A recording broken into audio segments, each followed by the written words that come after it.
Hello, bonsoir, bienvenue sur ma page YouTube. Moi, c'est Franck pour l'étudiant camerounais. Et sur ma page, je développe le sujet comment faire pour venir étudier en Chypre du Nord. Donc, si tu veux rien gâter sur mes vidéos, sur les différentes annonces que je vais faire, abonne-toi et active la cloche de notification. Et aujourd'hui, j'ai un bonus, j'ai une nouvelle info que je vais publier à la fin de la vidéo. Donc, regarde la vidéo jusqu'à la fin. On se retrouve tout à l'heure.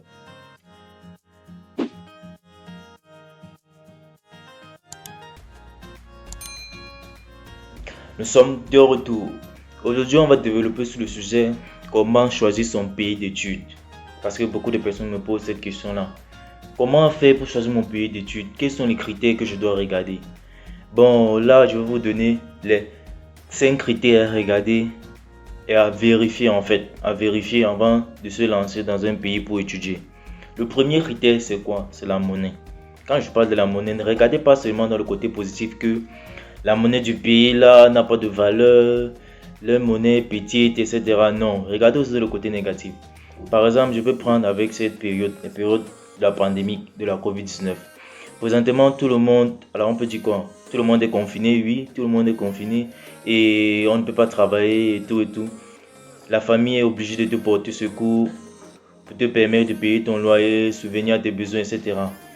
Imagine-toi maintenant que dans ton pays, la valeur de ta monnaie est faible et la valeur de la monnaie du pays où tu es est forte. Par exemple, si tu es camerounais et tu vis en France. En France, c'est l'euro qu'on utilise. Au Cameroun, c'est le franc CFA.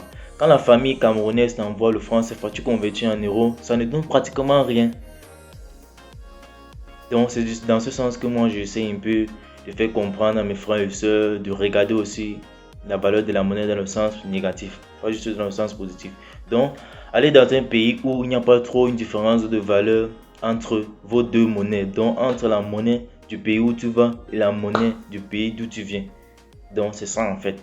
C'est le premier critère, le coût de la monnaie. Le deuxième critère, c'est le coût de la vie. Qui parle de coût de la vie, ça veut dire quoi? La nourriture, le vestimentaire, le transport et tous les besoins qui vont avec la connexion. Ça, c'est le deuxième critère. Le troisième critère, c'est le logement, la location. Il faut chercher un pays dans lequel la location n'est pas chère. Un pays où l'habitation est abordable, le loyer est abordable. C'est ça. Le quatrième critère, c'est le diplôme.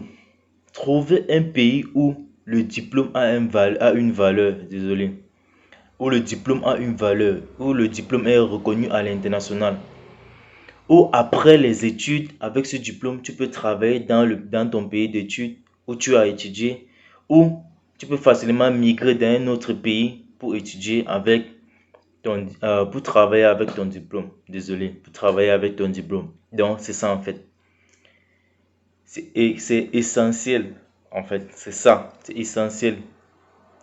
Si vous pouvez obtenir un diplôme et après que vous pouvez migrer dans un autre pays sans avoir aucun souci et travailler avec si parce que moi je comprends aussi bien les États en fait. Ce qui se passe quoi, c'est que beaucoup d'étudiants viennent d'un pays pour étudier et ce qui fait en fait qu'il n'y a pas de travail, c'est qu'il y a beaucoup d'étudiants, on ne peut pas donner le travail à tout le monde, ce qui fait que, et c'est un peu ce qui se passe en Chypre du Nord. En Chypre du Nord, pratiquement ici, il y a beaucoup d'étudiants. C'est pour ça qu'il n'y a pas des études, il n'y a pas de travail ici après études. Il n'y a pas de travail après études. Donc après les études, les étudiants ici migrent dans d'autres pays. Par exemple, ils migrent en France, en Belgique, au Canada, un peu de partout. Bon, ça dépend de tes moyens et on peut dire quoi, tes relations aussi. Si tu as les relations, si tu as la famille au Canada, si tu as un ami qui a déjà essayé là-bas, ça va marcher. C'est ça en fait. Et c'est ce qui se passe en Chypre du Nord, comme je le disais, on n'emploie pas ici à cause du nombre abondant d'étudiants. On ne peut pas donner le travail à tout le monde. Il faut faire privilégier les Chypriotes. Et il y a quelques emplois qu'on donne aux étrangers. Donc c'est ça en fait. Le pourcentage est vraiment réduit. Et comme bonus, j'ai une nouvelle information. Bon, désormais, il y a 3 rentrées scolaires, ce n'est plus 2. Avant, je disais 2, c'était la rentrée de février et septembre. Mais présentement, l'école a augmenté une rentrée qui est la rentrée d'avril. La rentrée d'avril, bon, elle est la rentrée en fait des vacances.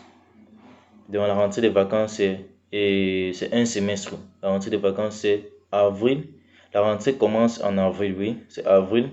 Fin avril, à partir du 20, c'est la rentrée d'avril. Donc les enregistrements commencent, pardon. Les enregistrements commencent à partir du 20 avril. C'est la rentrée de avril. Et c'est 5 à 6 mois, je crois, le semestre. C'est 5 à 6 mois.